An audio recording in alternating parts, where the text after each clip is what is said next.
अस्सलामु अलैकुम वरहमतुल्लाहि वबरकातुहू। सवाल किया गया, जब कोई मुश्किल या परेशानी आए या कोई काम समझ में ना आए कि इस वक्त क्या करें, तो उस वक्त के ऊपर कुरान को खोलें और कुरान को खोल के कहीं से भी कोई भी आयत पढ़ें और उसी को अपने लिए अल्लाह की तरफ से पैगाम समझें और उसी को अल्लाह की तरफ से हिदायत समझें और उस पर अमल कर लें। तो क्या ये अमल जायज़ है या नहीं?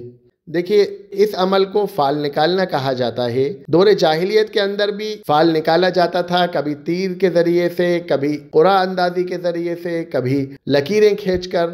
इसके अलावा और भी अक़साम थी फ़ाल निकालने की। ये तमाम के तमाम अक़साम को अल्लाह के रसूल सल्लल्लाहु अलैहि वसल्लम ने हराम करार दिया है।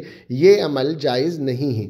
तो इसी तरह से कुरान के ज़रिए से भी फ़ाल निकालना ये हराम है, ये अमल भी जायज़ नहीं है।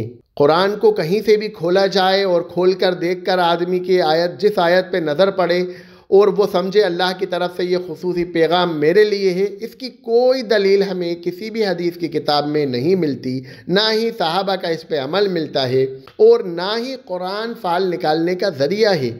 कुरान फ़ाल निकालने का ज़रिया नहीं है। कुरान अल्लाह ताला की किताब है और ये मुकम्मल हिदायत है इंसान के लिए। इस तरह से हम बीच में से खोल के इससे फ़ाल निकालें तो ये अमल जायज़ नहीं है।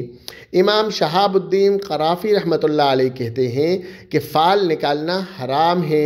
तरतूशी रहमतुल्लाह अलैह कहते हैं कि अगर कोई शख्स कुरान करीम से फ़ाल निकाले या रेत पर लकीरें खींचे या कुरान निकाले, इस तरह की जितनी भी अक़साम हैं ये सब हराम है, ये जायज़ नहीं है, क्योंकि ये भी पासों के ज़रिए फ़ाल निकालने की ज़िम्मे में आता है।